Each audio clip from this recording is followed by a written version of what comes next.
What's wrong?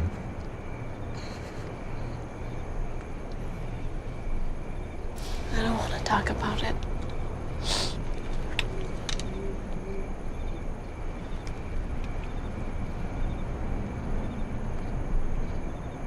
Is there something I can do?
So how much creepy is it that this Marcy's been at this for months, spying on us, learning our most guarded secrets?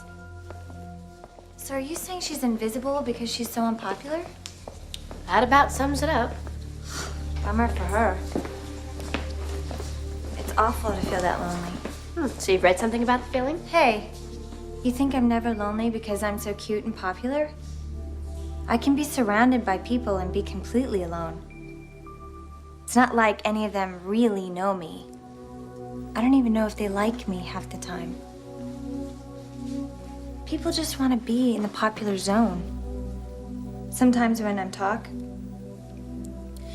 everyone's so busy agreeing with me, they don't hear a word I say. Well, if you feel so alone, then why do you work so hard at being popular? Well, it beats being alone all by yourself.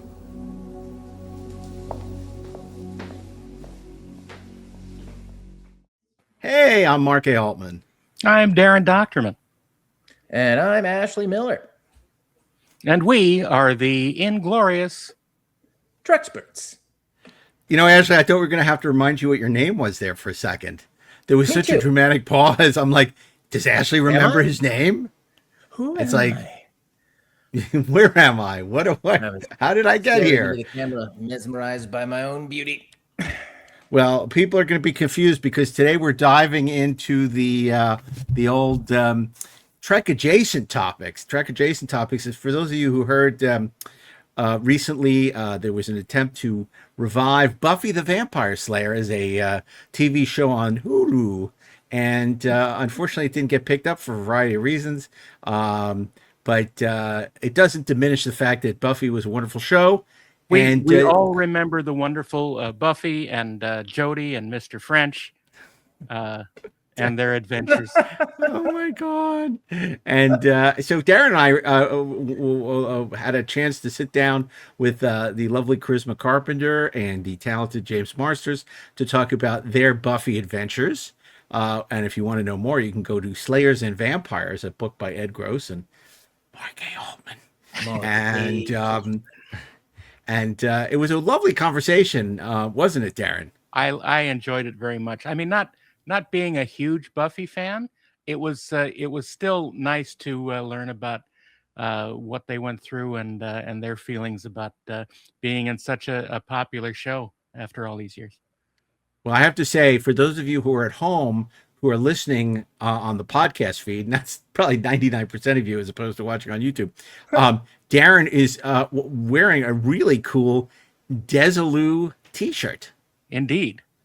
You know what Desilu stands for? I do. It stands for keeping shows on longer than they should. No, well, it of course is a conglomeration of Desi Arnaz and Lucille Ball, and it's the company that they started to produce their own shows, and later other shows which you may have heard of. It's amazing how many shows, people talk about Star Trek, but everything from The Untouchables to Mission Impossible to Mannix. I mean, My Favorite Martian. Wonderful stuff. Yeah. I mean, really, the team that they assembled, Oscar Katz and a lot of these people, they really managed to put together an impressive slate of projects that they ended up making. It's a big chunk of what made the 60s television memorable. And I like their logo, the little signature, Desilu. Yeah. Well, it's like the that. same font that I Love Lucy is written in. So. Oh, I didn't know that. Yeah. I never watched I Love Lucy. Really? Oh my Yeah. God, dude. That's the No. only show I watched almost as much as Star Trek. I mean, holy Yeah. crap. A lot of friends of mine were huge I Love Lucy fans. And Never rightfully seen an so. episode. Wow. I love Lucy. Yeah. Well, here's something new to think about. That's right. You should just do you should watch all the episodes in production order. Yeah, and report to back us after you've seen every. I could be a junior Lucy. A Loosebert. Just like the twins. I could be watching. It's funny because, we were watching Pluto the other day, and Isaac says that he, thinks maybe he should start watching Andy Griffith's show. And I said, yeah, you should check it out. It's a significant show. He said, oh, no, I'm going to watch them all. I'm like, you don't have to do that. I said, just watch one or two. You get the drift. He says, I don't work that way. I got to watch them all. I'm like, yeah, but that's probably a mistake. Because right now he's watching every episode of The West Wing. I said, for West Wing, it makes sense to watch all the episodes. I said, Andy Griffith show, not so much. Wait till I he think starts this on is the spin-offs, This right? is your Like East Mayberry, Coast RFD. bias speaking up there, Mark. Well, I'm sorry, what, Darren? This is your East Coast bias speaking up there. It is. I really have no interest in a bunch of people fishing in a fishing hole in a small town. And What about Gomer everything. Pyle USMC, which is My God. Space Nine of Andy Griffith shows? As much as I don't like those shows, like, could you imagine like Beverly Hills Hillbillies? What I must think of that? And what was the other the one? whole Like, Hooterville trilogy. Of, jeez, man. The Beverly Hillbillies and Green Acres, and the third one is Petticoat Junction. That's what it is. Oh yes, that's right. That's right. Was the Yeah, one I with was Cary never Grant? really Was down that that one. Operation Petticoat? That was That's Operation, Operation Petticoat. Petticoat. That's a movie. Yeah, petticoats were a big Nothing thing to back do then. with Petticoat Junction. No, it was on a submarine. Wasn't it a pink submarine? We all live in a pink submarine. But wasn't there a don't TV show know. for Operation Petticoat? There was in the late 70s, early 80s, maybe. Yeah, there was. They did a TV series of Operation Petticoat. This is why we do not have listeners under 18 years old. It's not because of the content is racy. It's because no one under 18 would care about any of this Except crap we Isaac. talk about. Except Isaac my son. and the Twin Spurts. But Pluto also has every episode of I Love Lucy. Just so you know. I know, but it's not that I don't have access to it. I just don't have the interest. I just don't have the interest. But I do. You know what I have before we turn this over to Buffy. Yes. I think it's time, because a few people said to me last week, said, "How come you didn't do the Pluto test?" And I said, "Well, I didn't man. think it was going to be like a weekly thing. I thought, occasionally if we were starved for content, we would do the Pluto thing, right?" And here we are. Here we are. Here we are. So I have right here, theoretically, the Pluto. And before we go to the, this is a long teaser. Before You're we gonna go play to an the I Love show, Lucy episode, aren't you?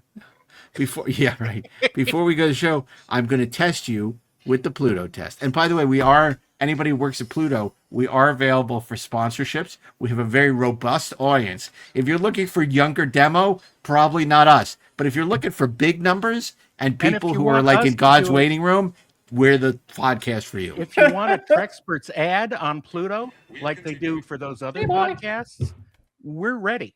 You know what? We should take out an ad on Pluto. You know why? Because remember when we were growing up and they would have ads for like creations coming to town, and Yeah, and then like the Federation Trading Post, and Yeah. like we should do like an ad like that. Maybe we could do the White Castle ad, and we put it on Pluto. I What are you think gonna that would be. do some of that boxing that you've been listening.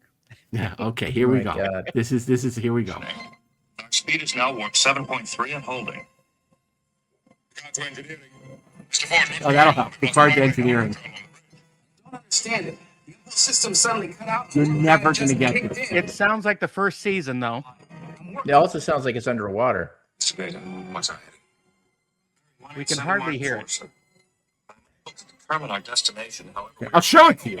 Is it where no one Okay. has gone It before? won't help you. It won't help you either. Control. I can't access any of the overrides. Okay. Oh, yeah. This techno Now babble I could see be like the any uniform, episode. so we're not Okay. in season 1. Okay, let me just say that was the episode Emergence, and given the fact that Never our would have gotten Trekspert bona fides, I couldn't even tell you what that was about. I'm supposed to be the I know next what it was generation about. guy here. That was Even after that was hearing one the about name, the exocomps. I have no That idea was the what one it's about.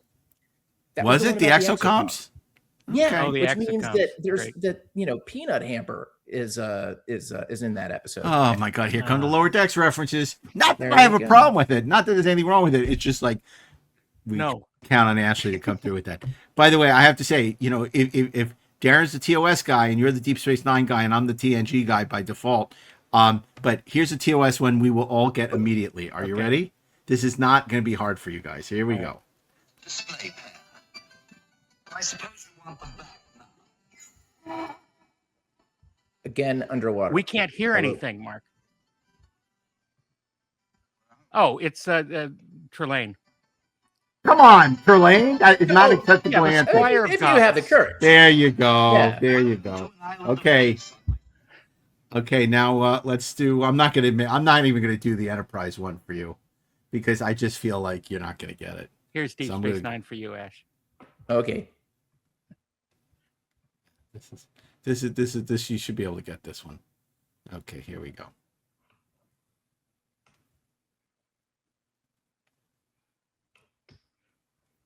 Previously on Star Galactica. Oh, damn it!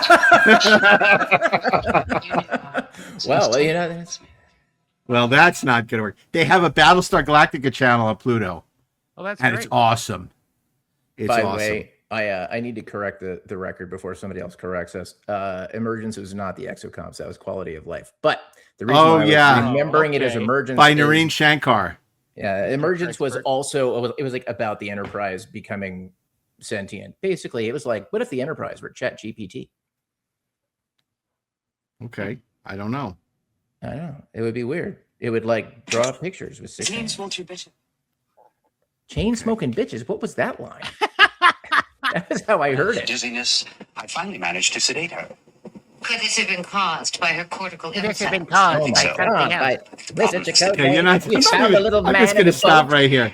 This is an episode called Retrospect. Star Trek Voyager Retrospect. You know what? The best way to figure that out would be just to open a dictionary at random and pick a word and say that's the title of the Voyager episode. That's really... Anti-disestablishmentarianism. That's from season 5. Oh my God, unbelievable. As Well, opposed listen, to any episode of TOS, which is Retro Spock. Oh my we God. got to stop doing the Pluto test because We're failing. we're losing our Treksperts bona fides every time we do this. It's like it's really Every sad. moment just chips away. But this is a lovely conversation we had with James Marsters and Charisma Carpenter. And if you're a Buffy fan, you're going to love it. If you're not, it's the great look inside the making of a genre franchise, great series, and we hope you enjoy it. So without any further ado, Inglorious Treksperts starts now.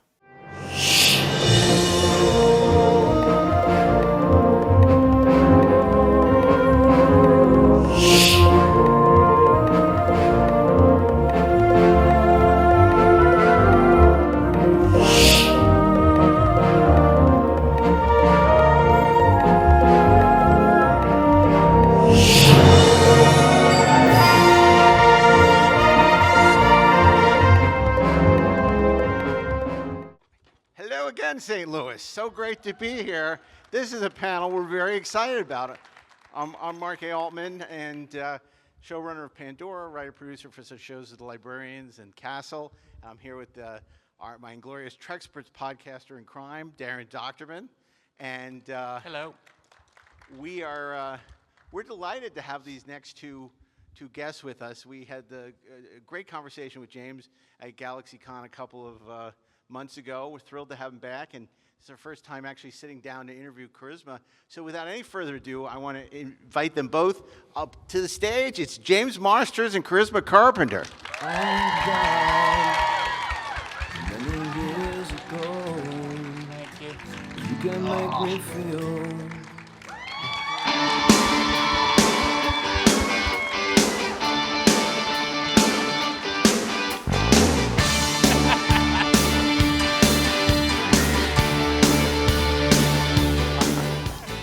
Look at all that energy. Was that just Elton John? Was that the That was Bitches the Back? Bitches Back, yeah. Bitches Back? That was Yeah. actually the Tina Turner cover version. Yeah. Also Tina, good. the Also bitch good. is back. Yeah. I love her so much. You would never guess your name is Charisma. She's vamping. So, Before we start, can I ask Absolutely, a please. favor? Is that okay, Charisma, if I do this again? Oh, I'm Do used it to all the time? yeah. Okay, so guys, I'd like to take a little video of anyone that's cosplaying from any show that I've been on, and then I'd like to put that on social media as a little movie. But I'd like to give everyone a big round of applause at the end of the little video, which is where you guys come in. If I could ask a favor, is it cool? If you could scream? Yeah, okay, so good. So when I say action, just raise your hands and scream like your team won the cup of whatever they were playing for. Okay, cool. Okay, make it good. Wait, I got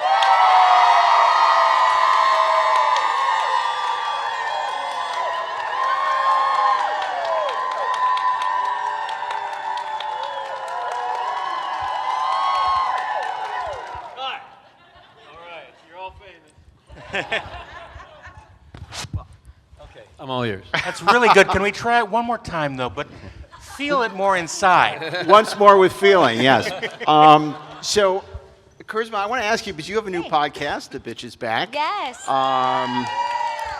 And what, now it seems it's a prerequisite for every actor to have their own podcast. Is that right? Pretty much. But what's so interesting, I think, about your podcast is you've never actually seen the episode. So you're doing a rewatch, It's which a is first not watch. a rewatch. Right. It's What a is- first watch. What has that been like? And what is my exciting gosh. about it for you? Well, I get it. I get why the show is so resonant now. Like I feel like I'm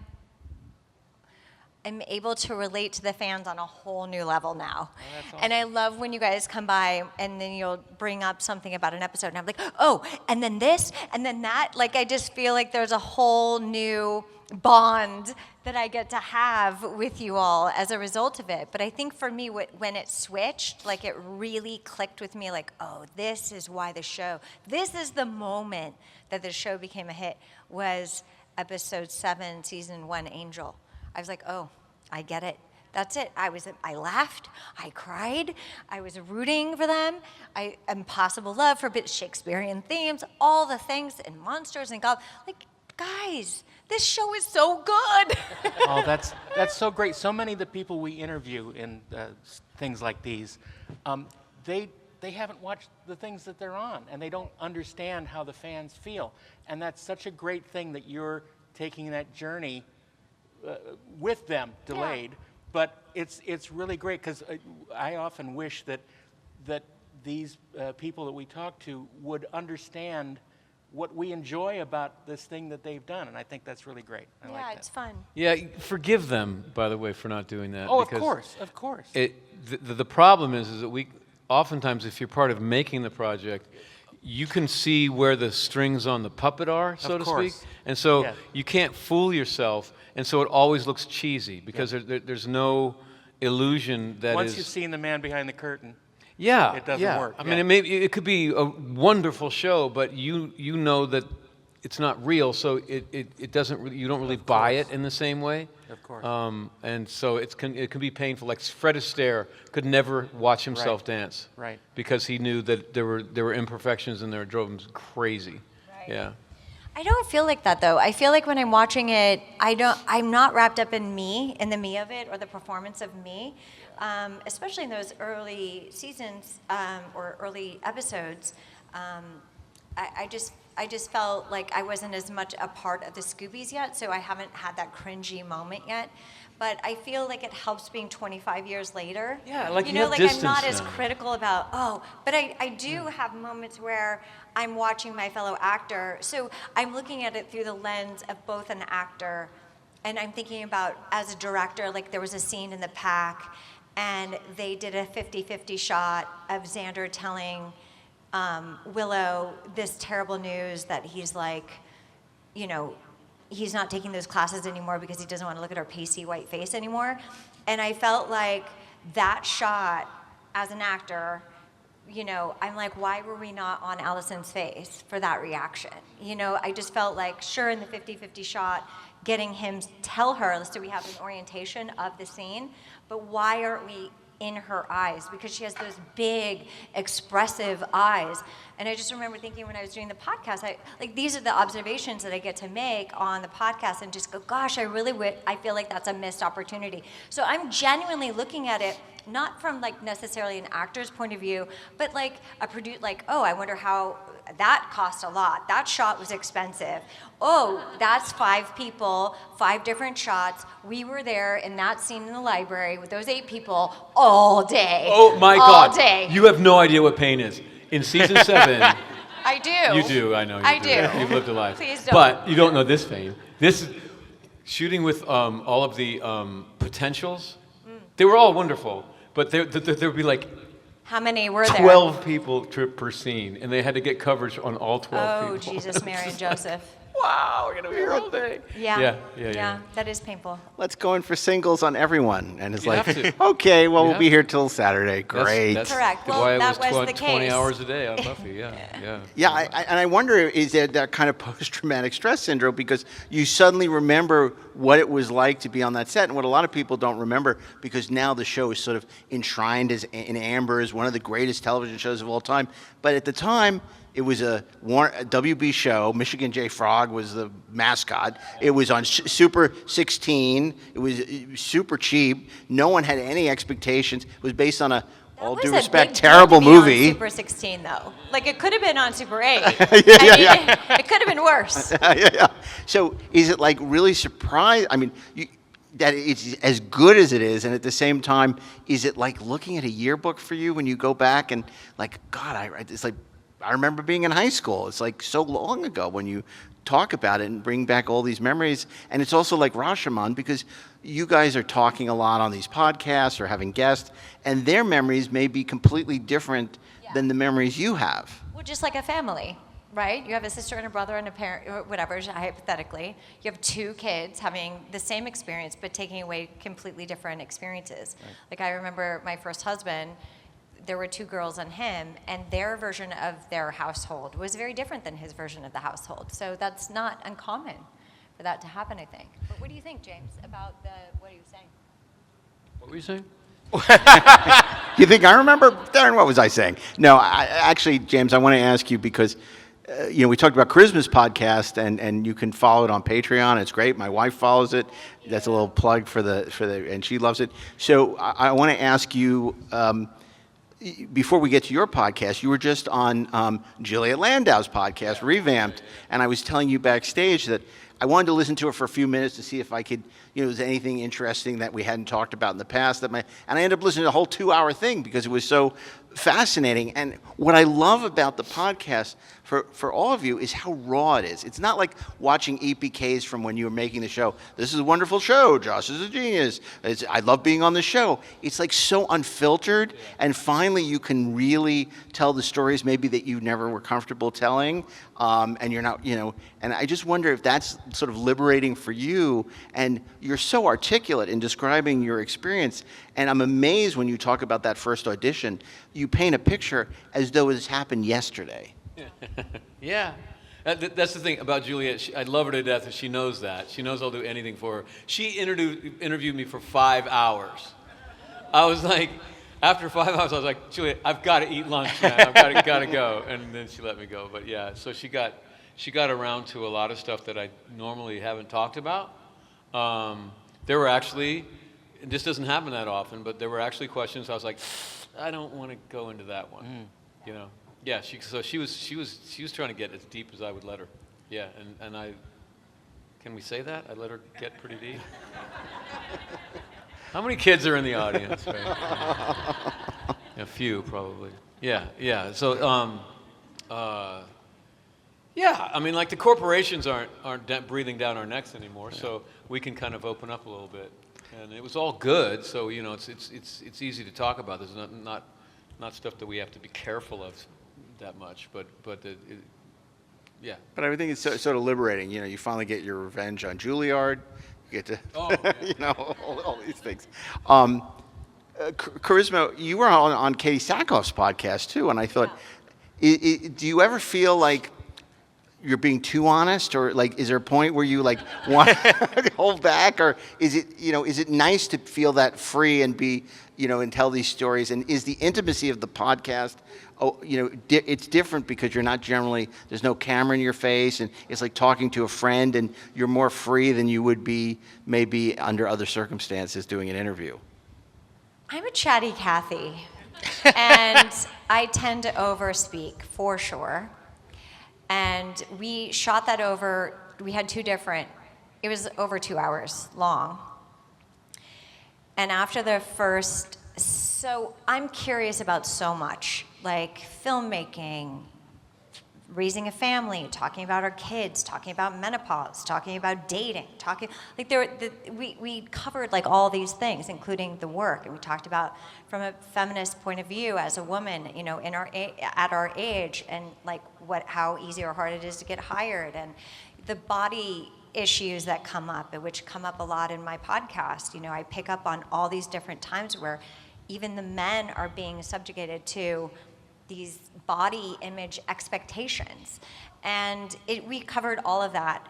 So we went deep into politics. And that is, at the end of it, I thought, Katie, I felt too comfortable. And I just am not really thinking I want to go there about all that. And so she said, no problem, we'll schedule another interview. So I didn't listen back, but I know myself. I know what I said. And here's the thing. I think it, I say it. It's my way. It's Cordelia. I find that as a young person in my 20s, starting off in this industry, I was new, and I was very eager to please. I was very apologetic. I didn't own my space. I didn't, come into that until later. And it's all Cordelia's fault. It's the way she was written. And how could I not then embody those characteristics after playing her for 10 years? How could that not seep in? I just don't think that's humanly possible, and I'm so grateful that I am who I am today as a result of playing Cordelia, because I feel like I live in my own skin. I'm authentic. I'm not going to people please. I had a girlfriend say in front of me recently that she calls me when she wants the truth. She'll call our other friend when she wants to be coddled. And I thought, what a compliment. It is what it is. So yes, there are moments where you feel like you're maybe too comfortable because the podcast format feels like you're talking to a friend. And then the genius of it is you can say to that friend, hey, if there's anything, if you're reflecting over this over the next couple of days and there's anything you don't want in it, let us know. And Katie acquiesced. She was very accommodating, and I would be, and I'm sure anybody would be. Yeah. Now, James, you're not off the hook because you also have a podcast. What? Do you? Wait, you do? Yeah. I genuinely did not know that. Yeah. Is he joking? For like 3 years. Wait, what? Yeah.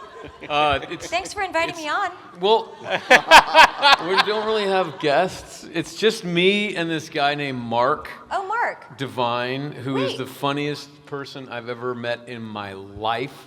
And we're just doing, it's called... Is this Vidiots? No, that was the video thing we did. This is a new thing with Mark. This is called Schmachters. And it's just, it's asking the question, Are all Hollywood actors spoiled, vapid, and vain with nothing going on in their heads? I really dislike how you tear us down like this.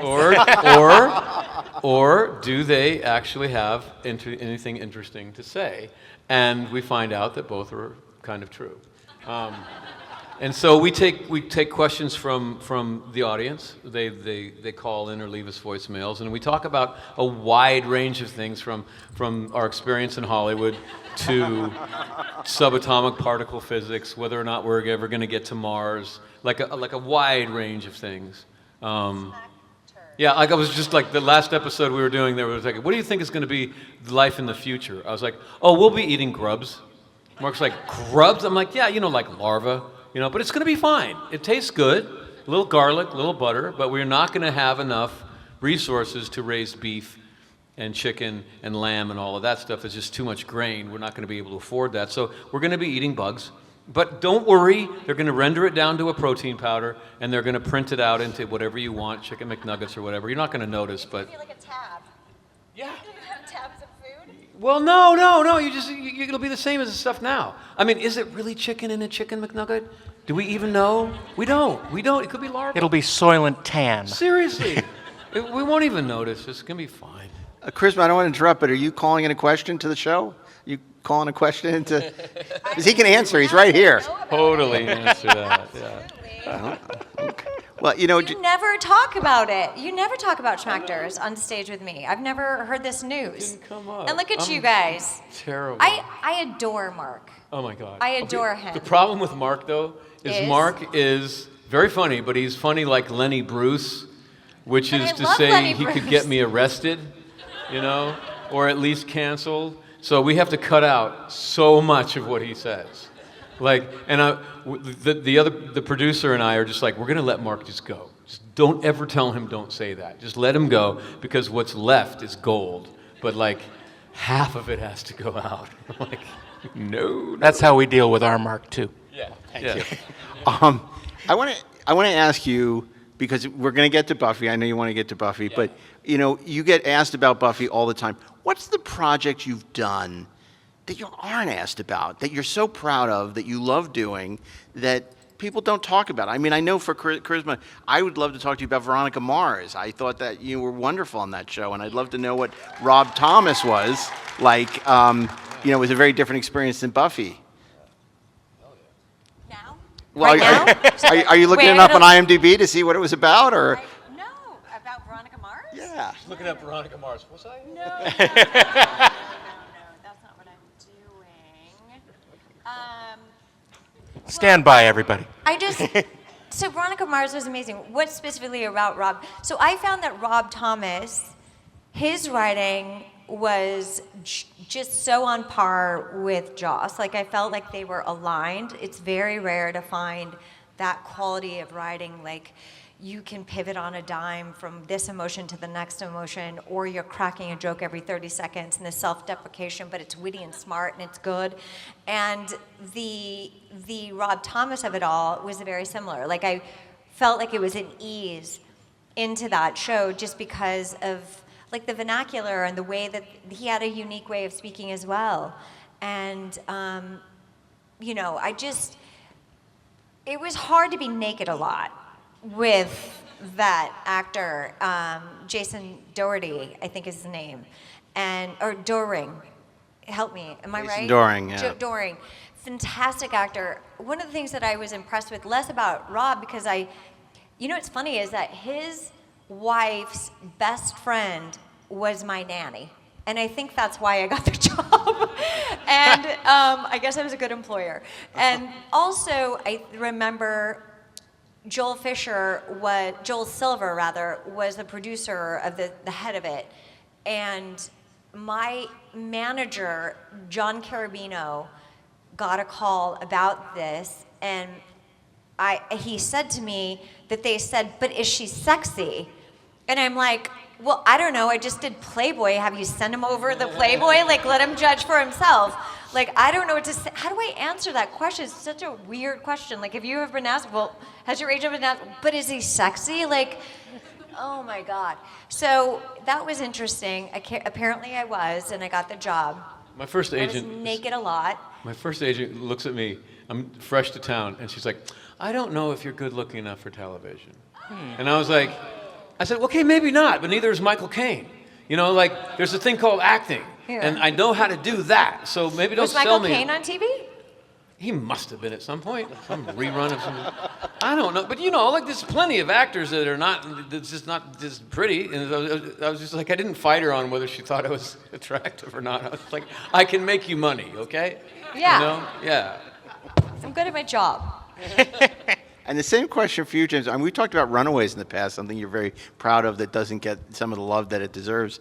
Is there a project when you look back at, you say, this is something I'm really proud of that people never asked me about this? Yeah, there was a TV movie that was co-produced by the Discovery Channel and BBC called Moonshot, which was all about the Apollo 11 moon landing, and I got to play Buzz Aldrin. And the director explained to us out of the gates that the reason he was doing it is that it bothered him whenever you see an Apollo mission, the capsule is just massive. It's just big, spacious, it looks like Star Trek. And he said the reason for that is that they have to fit the camera in there. They have to fit the lights in there. But it really bothers the Apollo astronauts because it looks like such an easy trip. When in fact, it was very uncomfortable. It was very dangerous. And smaller than this couch. And yeah. And he said, look, we have digital cameras now that are as big sometimes as chapstick or a lipstick thing. And so we're going to be able to fit cameras into an actual capsule that's the same size. So that's why we're doing it. Get ready for a really massively hard shoot. And it was. But the other actors were amazing. And when Buzz saw it, I got the role. I was in England and I was on a rock tour, and I came into the audition really hungover, like so because it's a rock tour and that happens. So, where you're still kind of half drunk, you know. And I walk in there and I go, hey man, you want to talk about subatomic particle physics? I was just reading a book, and they're just like, we just did a documentary about subatomic particle physics, but what do you want to say? And I just launched into how, I don't even go back in the 30s, and they tried to image the atom, and they found that the electron going around the nucleus was everywhere and nowhere at the same time. Right. And quantum theory was born at that, well, not born, but never mind. Discovered, yes. And I just go into it, and they're just like, you are Buzz Aldrin. Because Buzz was a total drinker. And he was also known as the professor. Like, he helped with the mathematics of rendezvous. So, like for fuel consumption reasons, they couldn't land the entire craft on the surface of the moon. They had to split it in two just to save fuel. So the LEM went down and the command module stood up. It was no problem to disconnect and go down to the surface. But coming back up and finding each other in space, the math on that was, they were failing at it, and Buzz actually stepped in and helped them out. So he was like super smart. So I think if you're an astronaut, you're pretty smart. He was even smarter than that, you know. Good point. But Buzz was like really super smart. He helped. Am I boring you? Sometimes I do that. Okay. So he. I'm known to do that. I go off on what I think is interesting and then never mind. So the first moonwalk was really successful because Ed White got out of the capsule and just floated around smiling. Yay! Right. And everyone was like, the first extravehicular EVA was successful because he didn't have to do anything. Then the next one was getting someone to go to the outside of this craft and do a simple thing, which was just tighten a bolt. Right. And they quickly found that as soon as you put torque going this way, then you go the other way. Goes the other way, and they were just like, "Whoa, my God!" You know, and what is the point of going to the moon if you never get out of the LEM? Yeah. So you got to figure all that stuff out, and they were failing. And Buzz just goes, "Oh man, guys, I'm a deep sea diver. What we got to do is we got to make a big pool of water, and then we got to put our astronauts in there, and then just weight them so we get neutral buoyancy, so the people don't rise or fall." And that on Earth is going to be about as close as you can get to zero gravity. They still use that now to this day to train astronauts, and he came up with that. So there's like multiple ways that Buzz Anyway, super But smart. did we actually land on the moon? We so landed on the moon. And anyone who asked that of Buzz got punched out. Oh my God! Yes, yes. This is the proof. This is the proof. This is very easy. This is very easy. In order to get an image of the Earth as one circle, you have to be 2/3 of the way to the moon. Right. Until that point, it's a big arc. No, in I your believe it. I just window. wanted to. Now I'm off. I'm going. I just wanted to I'm doing poke this a little thing. bit. Wanted to push I the just button. wanted And to if you look at the images from the 60s, they are the only way that you could make that image falsely would be using computers that they didn't have at that point. Right. They only had matte painting would be the only other way they would do it, and it just wouldn't sell. We went to the moon. We went to the moon. It would look like a Anyway, trip to the moon, like I'm- cheese. Yeah. God. And so, also, it really wasn't that hard. It was just very dangerous. I mean, but technically, it wasn't that hard. It was just that they thought that they had a 50-50 chance to live when they went. Then they were told that. You may not be coming home. So anyway, to answer your question, I'm proud of it on because Elysium? What? Would you live on Elysium? Is that Like the the Matt, movie, you the know, Matt like- Damon Elysium? That's Interstellar, isn't that? No, that's the movie Elysium. Elysium. It is? Yeah. Well, was Jodie Foster in it? No. Where she was in charge? Which Yeah, one? Elysium. was. Elysium. Yes, she Jodie was. Foster was she in was Elysium. in charge of the other Yeah, planet, yeah, right? Is that what we're facing now? Where we may have to like abandon Earth and go live in this other planet? You be That all with only all the- the douchebags all in the Elysium. elitists. Oh my God, Like, I'd rather be on there'd Earth. be 12. I would rather be on Earth. And eat the grubs. And yes, So here, I have a question. Hang I have out a with question. Matt Damon, I have man. a question. I have a question. Okay, say the apocalypse comes, right? Or there's a big, like, violent, like somebody pushes the button, right? And it's nuclear warfare. Are you a survivalist, or you're like, just kill me now? I have no desire to participate in the zombie apocalypse. Kill. Go. You want me to answer that question? Go. You're totally depressing me, Charisma. This is not what I expected a galaxy. Well, if the world is destroyed, We deal with science fiction. This is I- a legitimate question that we watch and sink ourselves into to escape. Like, just curious if you were a part of the. well, the it's zombie funny because apocalypse. my next show is a show called Deathlands, based on a series of books, which is post-apocalyptic, and I actually believe in hope. So I would never giving up is never the answer. Go. Death. You. Radioactive fallout. Ash in the air. Unable to make crops. So starvation. But there's still grubs. But there's to be a lot of hope to eat. Oh my. You. I like to think that I would do okay in the survival mode. I like to think that. But I live close to a big city, so I probably won't have a chance to. This is the podcaster in her. This is a special episode you of. choose. Oh, I'm a survivalist. Okay. Okay. Look out, then motherfucker. Would you feed me? Would you feed me? Easy. I hang don't out with know. you. I mean, No, what could you probably do not. for the clan, for I- the group? I play like we all guitar. got to earn our pay. We got to earn our keep. To answer your question, when Buzz Aldrin saw Moonshot, he said, that looks like the mission. Oh, that's And great. so we did That's it. awesome. That's the highest compliment you can get. Yeah.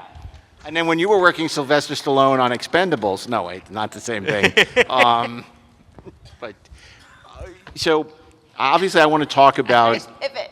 I do want to talk about. Yeah, I want to talk about Buffy. But let's go. before I get to Buffy, Oh. this is something we can only talk about today. Since you've already thoroughly depressed us, I don't know if you heard Diane Keaton died today. What's your favorite Diane Keaton? I know it's terrible news. We're not coming back from that, man. Yeah. I thought we weren't coming back from Hear Survivalists. that? We just killed the house. Whoa. What's your favorite Diane Keaton movie? What the fuck? Yeah. No, I'm dead serious. No, I almost didn't want to do the panel. I was so depressed. Yeah. Yeah. What? Yeah. It's really sad. Just, like, unexpected? I think so. I mean, 79 years old. Yeah. Yeah, so we don't have the details yet. Okay, let's pretend I didn't say that. Good job, Mark. Mark, you're going to get us Ken. I know, apparently. Just like the other Mark. Okay, while we're processing that. So one of the things I think that's so interesting, Annie James. Hall, The Godfather. Manhattan. All of her Manhattan. I mean, all of her movies with Jack Nicholson. Oh my God. And just what an incredible, like her style, her sense of style. Just, I loved watching her Instagram account. Just watching her talk about all the things she was going to give away, and I was like, where? And just, where are you taking this shit? Geez, she was such a light. She was so fucking smart and gifted and deep, and oh wow, this is fucked up. And an interesting director too. I mean, she did episodes of Twin Peaks. She did wonderful little movie. Yep, and she was always herself. She didn't lie. She didn't try to be someone that she wasn't. She was authentic, which is not easy to do. Yeah. That's a great point. She was always her authentic self, and that was what I think we loved her and why it hit so hard. Because you hear about people maybe you never met that, but somebody like Diane Keaton, I think it meant so much to all of us for so many different reasons. At all. Like, well, why would you? No, I mean, I just think, you hear about people being ill or not doing well, or like, like 79, I'm 55, that doesn't seem old to me. That's just it's surprising. Like, tomorrow's not promised. We got to live our life. Like, you guys are doing it, right? I feel like being here today, you're living your life, you're doing the things that interest you and that you love, and, every minute counts, and thank you for sharing these moments with us. Wow, this is intense. Whoa. That's funny. You mentioned the Godfather, and I hadn't even thought of the Godfather because I just think of the character because she embodied the character so much that I didn't, obviously we know she's in it, but it didn't even occur to me. Amazing. I don't want to spoil this, but if we have 6 minutes to talk about Buffy. Okay, so let's talk about Buffy. So, James. You guys did want to talk about Thank you. Thank you, James. Good. Okay, cool. One of the things I think so interesting is you were cast, kind of for a very limited arc. And in fact, when you went in for the audition, you sort of had to be pushed into going until you discovered how fascinating the show is. Tell us about how you turned this sort of brief arc into an amazing run. I mean, not only did you make it through to the finale, but then you can't even kill you off. You come back for Angel. So, I mean, it's really remarkable that you acted your way onto that show and stayed on that show for the duration. Yeah, I feel like sometimes writers don't really know what they're doing, actually wanting to say. No, it's weird. Like I used to help writers write when I had a theater company, and a lot of my job when I was developing with them was really honing in on what they were trying to say, because a lot of times there's a deeper voice in the conscious mind that is at work when you're writing. And I was told that Spike was a heartless, soulless demon who didn't care or love for anything, that they didn't want to do that Anne Rice stuff, that in Buffy, the vampires were just metaphors for the challenges that you have to overcome in your adolescence. They were designed to be overcome. They were designed to be killed off. So I was told you love nothing. And I was like, you got it, you're paying the bills. And they turned around and I was like, F that. I am not doing that. Because they told me you're going to have between 5 and 10 episodes. I said, if I play it that way, it's going to be 5. But I have to find the love, because that's where you connect with the audience. And it doesn't have to be puppy dog love. It can be love denied, love's betrayed, but love has got to be in there if you want to connect with people. And I looked at the script and it was obvious. The love is for Drusilla. It's just pouring out of the script. So I was like, I'm not sure if these people know what they want. I mean, like they're writing me in desperate love with this character, so I'm just going to lean into that.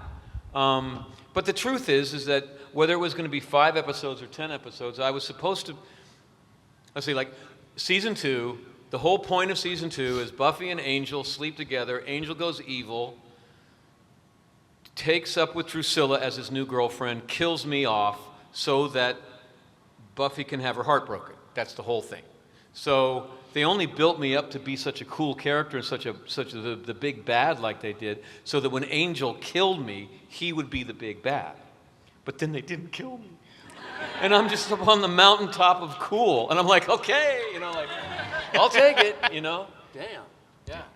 And for you, Charisma, it's interesting because it was early in your career, and you played what could have been a very one-dimensional character initially, and then you found all these levels and made her such a beloved character and took her in such interesting directions.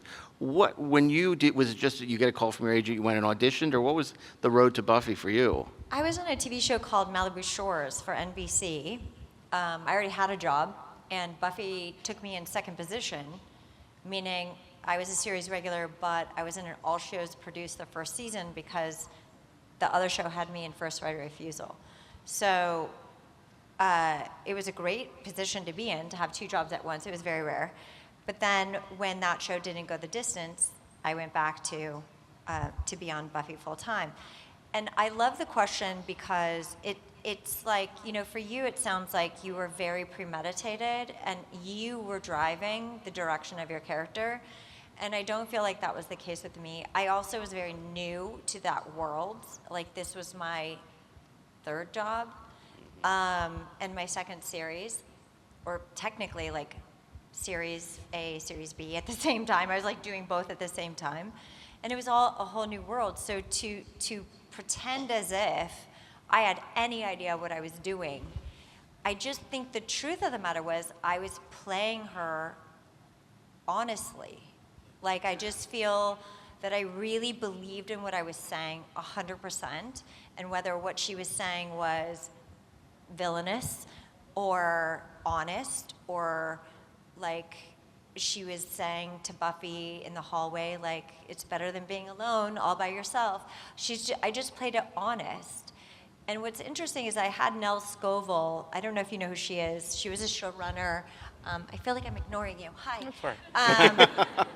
She was a showrunner, writer, author, all these things. And she came, anyway, she was on my podcast and she told me what she wanted me to answer. And one of the things was, how were you able to play a lovable bitch? How did you do that? And I'm like, I don't know. I don't know. I didn't have some premeditated plan. I just authentically played a character that I feel really believed it. Like, I just believed what she said. Like, that's just her truth. Can I suggest or just ask, because a lot of times on a TV schedule, you don't have time to prep like you would on a play or you would have time on a movie. So you have to find within yourself these qualities that you're playing, because, you know, ultimately it's why we see so many people on screen who, there's such a perfect marriage between the character and the role that they're playing. Were you finding these qualities in yourself that sort of worked against just being a bitch, a character, but, you know, all these levels, because that was who you were at the time and are? It was not who I was at all. I was actually really shy and very people-pleasy, hard to believe. But yeah, I'm not the person from 1995, thankfully, at all. I did my homework, don't get it twisted. Like, I was a dedicated person to memorization and acting, coaching lessons on every script. I broke it down. I knew what I was doing with what was there, but I didn't have some like mastermind end game. I wasn't in the office pitching ideas for my character with the producers. That was not, I just did my job, what was being provided. And it turns out, I guess I did it well. Like, they told me I was funny. I didn't know I was funny. Like, I genuinely did not know I was funny, and then they're the ones who told me I was funny. So I was like, oh, I've never been told. Like, I'm just playing her real. Like, honestly, just doing that. So whatever it was, it worked. But there was no preconceived idea, or like, I didn't have that experience that you had. Like, no, I'm not going to play it like that. I'm going to play it like this. Like, no, I didn't do that. I wasn't on another show, so I needed the money. I'm kidding. No, I'm kidding. I don't know. Like, we've talked about this. You've even said, like, I thought you were Cordelia. Yeah, you fooled me. All good actors do. You know, that's why we never. It's funny because I never thought you are Spike. the accent. I knew you were acting. I don't know, it's just. Well, I was never had a acting. I preconceived was idea. really, especially in season 2, I was acting like to the rafters. So yeah, it wasn't a subtle 'cause performance. theater, yet. right? Yeah, It's a different exactly. medium I got altogether. away with it because I was a vampire, but there was a lot of overacting in season 2. Ooh, I can't wait to get into it. I can't wait to watch it and say, so, timestamp, 12 minutes, 49 seconds, Spike enters. Let me tell you. What was he doing with that choice?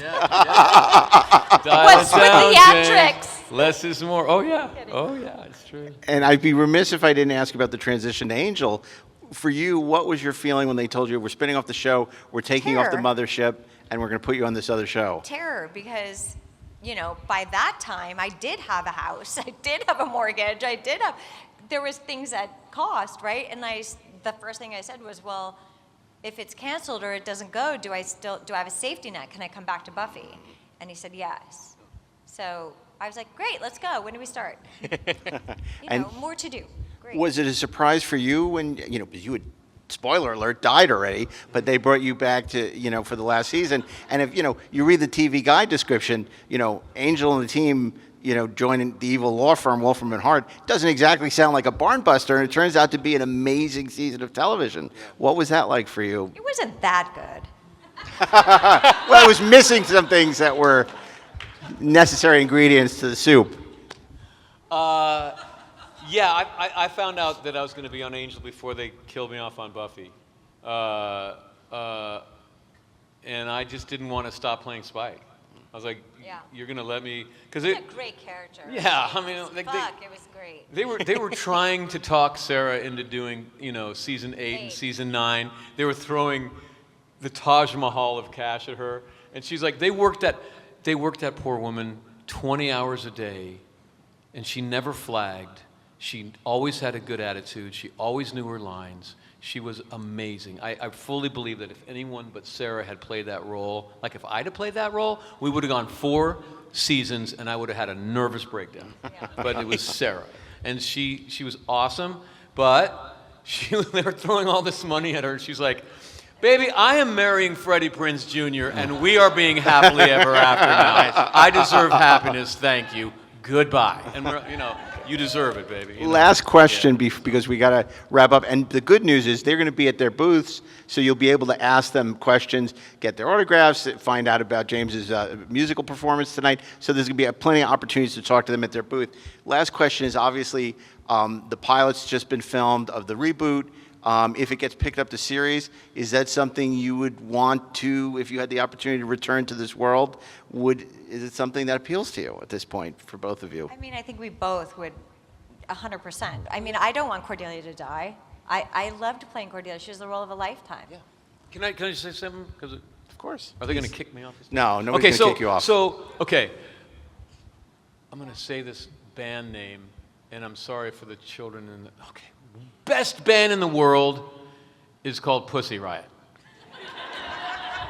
They are the most kick-butt band in the world. They make the Sex Pistols look like posers, right? They're a punk rock feminist band out of Russia, right? And they were singing about how Vladimir Putin was a jerk and he was ruining the country, and Vladimir told them, "You stupid women, shut your mouth or I put you in prison." And they were like, "Screw you, Vlad!" And they kept singing, put him in prison.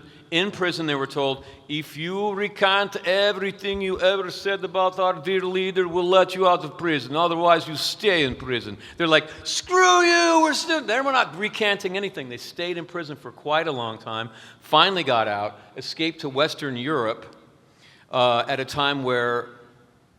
What does this have to do with the reboot? I'll get there. Or Rocky and Bullwinkle. It'll be worth it. This is worth it. So this was at a time when Russians were being assassinated in the streets of Germany and France and England for speaking out against Vladimir Putin. And falling out windows. Yeah. Right. And the message was, if you were born in Russia and you take after Vladimir Putin, we'll get you wherever you are. And the message was shut up, and they were like, "Screw you, we're singing." And they just kept at it and kept at it. So this band came over to America, and being punk rockers, they were in Manhattan. They spent the morning going, wake up to everybody, which was wonderful. But then they were doing an interview, and they were asked, "Why did you come?" They're like, "Oh, we have a message for you." Seeing what happened to our country and seeing what's happening here now, we do have a few words. What are they? Don't give up. And I heard this, and I was like, that's the theme of Buffy. I checked with Joss. I was like, Joss, I can give you the theme of Buffy in 3 words. No, you can't. Yeah, I can. Don't give up. And he's like, oh, yeah, actually, that's it. Yeah, that's the theme that was borrowed from Hamlet. It's hard to be a human being. The world is imperfect. It hurts to be here. But don't give up on it, and don't give up on yourself. Find something to fight for. What you want to fight for is your own choice, but find that thing and fight for it, and don't give up. And take arms against the sea of troubles by opposing end them.